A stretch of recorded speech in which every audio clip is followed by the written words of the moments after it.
F-16 전투기가 국경 마을 위를 날아갔습니다. 폭탄이 떨어졌고 창고가 폭발했어요. 관광지로만 알던 동남아시아 국경에서 공중폭격이 벌어진 겁니다. 며칠 만에 30명이 넘는 사람이 죽었고 100명이 넘는 사람이 다쳤어요. 수십만 명의 주민이 집을 버리고 도망쳤습니다. 태국과 캄보디아는 왜 이토록 격렬하게 싸우는 걸까요? 그 뿌리는 수백 년 전으로 거슬러 올라갑니다. 오늘은 이 갈등의 진짜 이유를 파헤쳐 보겠습니다.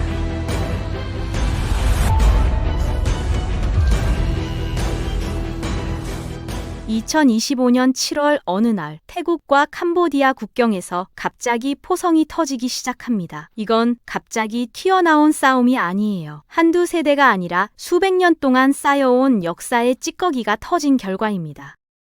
먼저 시간을 뒤로 돌려 캄보디아의 과거를 들여다보겠습니다. 지금은 작은 농업 국가처럼 보이지만 과거 캄보디아는 동남아시아의 제국이었어요. 9세기부터 13세기까지 크메르 제국은 현재 캄보디아와 라오스, 태국 중부와 베트남 일부까지 넓은 영토를 지배했습니다. 정글 속에 거대한 사원과 저수지와 도시를 남겼고 그 상징이 바로 앙코르와트라는 사원이에요. 지금도 캄보디아 국기에 앙코르와트가 그려져 있을 만큼 이 사원은 국가 정체성의 핵심입니다. 한마디로 잃어버린 영광의 상징인 셈이죠. 하지만 크메르 제국은 영원하지 않았습니다. 서쪽에서 세력을 키우던 태국의 아유타야 왕국이 계속 공격을 가했어요. 수도가 반복해서 침략당하고 사람들이 내륙 깊숙이 밀려 들어가면서 앙코르와트는 점점 버려진 도시가 됐습니다. 한때 지배자였던 크메르가 이제는 침공을 당하는 입장이 되자 캄보디아 사람들의 기억 속에는 태국에 대한 복잡한 감정이 남게 됩니다. 시간이 흐르며 새로운 강자가 등장하는데 바로 서양의 식민 열강입니다. 캄보디아는 결국 프랑스 보호령이 됐어요. 프랑스 입장에서 여기는 핵심 거점이 아니었습니다. 교육과 인프라 투자는 적었고 국민 대부분은 가난한 농민으로 남았어요. 더 큰 문제는 떠나기 전에 그어둔 국경선이었습니다. 지도 위 얇은 선이 나중에 대포가 오가는 선이 됩니다. 태국과 캄보디아 사이 해석이 엇갈리는 경계가 여러 곳 남았고 특히 사원 한 곳을 두고 갈등의 씨앗이 커졌어요. 프레아 비헤어라는 사원입니다. 절벽 위에 올라앉은 이 사원은 크메르 왕국 시절에 지어졌고 종교적 가치뿐 아니라 군사적 묘충지이기도 합니다. 1960년대 국제재판에서 사원 자체는 캄보디아 땅으로 판결이 났지만 주변 고원지대는 애매하게 남겨져 버렸어요. 어느 나라 지도냐에 따라 선이 조금씩 다르고 두 나라 정치인은 자국에 유리한 해석을 내세우기 쉬운 구조였습니다. 이렇게 애매한 국경과 역사적 상징이 같은 공간에 겹쳐 있다 보니 갈등이 반복될 수밖에 없어요. 이번에는 태국 쪽을 보겠습니다. 태국은 동남아 국가들 가운데 드물게 식민 지배를 직접 겪지 않은 나라예요. 영국과 프랑스 사이에서 교묘하게 외교를 펼치며 영토 일부를 넘겨주는 대신 국가의 독립을 지켜냈습니다.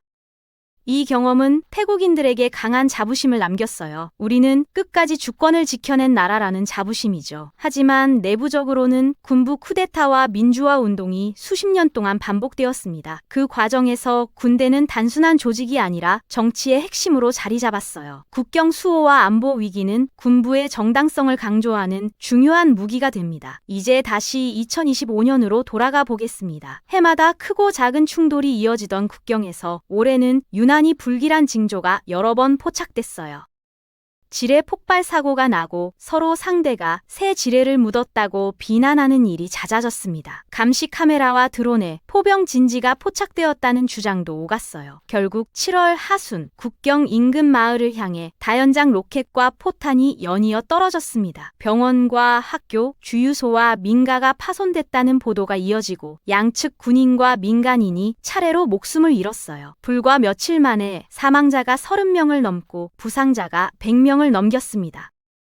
수만 명의 주민이 짐을 챙겨 트럭과 오토바이에 올라타고 임시 대피소로 몰려갔어요. 이 과정에서 태국군은 국경 일대의 계엄에 가까운 조치를 취하고 최전방 부대를 대거 증강했습니다. 그리고 결정적인 장면이 세계 뉴스를 장식하게 돼요. 태국 공군의 F-16 전투기가 실전 투입된 것입니다. 국경 일대 캄보디아 진지에 정밀 폭격을 가했고 양측은 서로를 향해 먼저 도발했다고 주장했어요. 태국은 캄보디아가 로켓과 중화기를 먼저 쐈다고 말하고 캄보디아는 태국군이 과도하게 공격을 확대했다고 반박했습니다.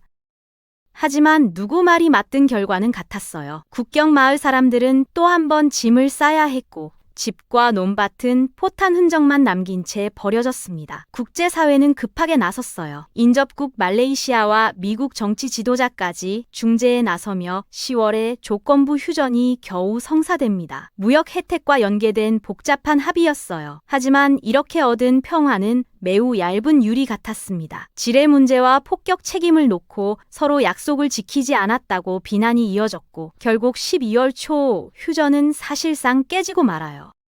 국경 전역에서 포탄과 드론 공격 소식이 다시 들려오기 시작했습니다. 이번에는 또 한 번 F-16 소식이 전해져요. 태국군이 캄보디아 측 로켓 부대를 겨냥해 공습을 감행했고 BM-21 다연장 로켓을 보관하던 창고를 정밀 유도 폭탄으로 타격했다는 발표가 나옵니다.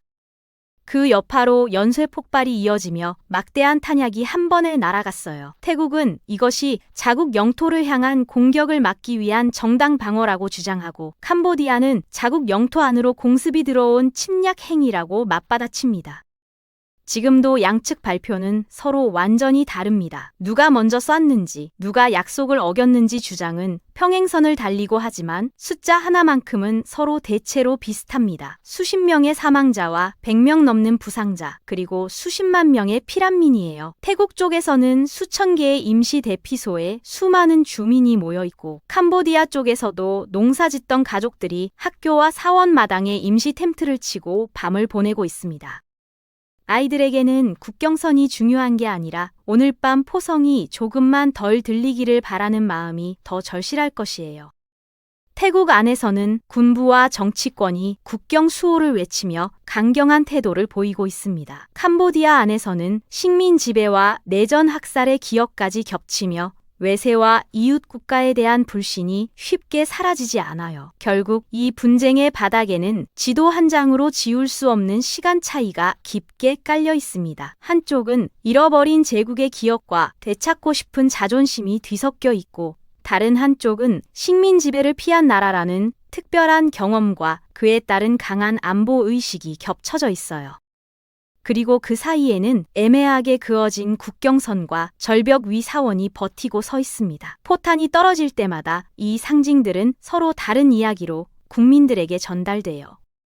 우리 땅을 지키는 싸움이라는 주장과 또다시 침략을 받는다는 주장이 각자의 뉴스와 교과서 속에서 동시에 커지고 있습니다. 이제 뉴스를 볼 때 단순히 태국과 캄보디아가 또 싸웠다 이렇게만 보기에는 너무 많은 것이 걸려 있어요. 수백 년 전 크메르 제국의 흥망과 지나간 왕국들의 전쟁, 식민 지배와 군부 통치의 기억이 지금도 국경의 그림자처럼 드리워져 있습니다.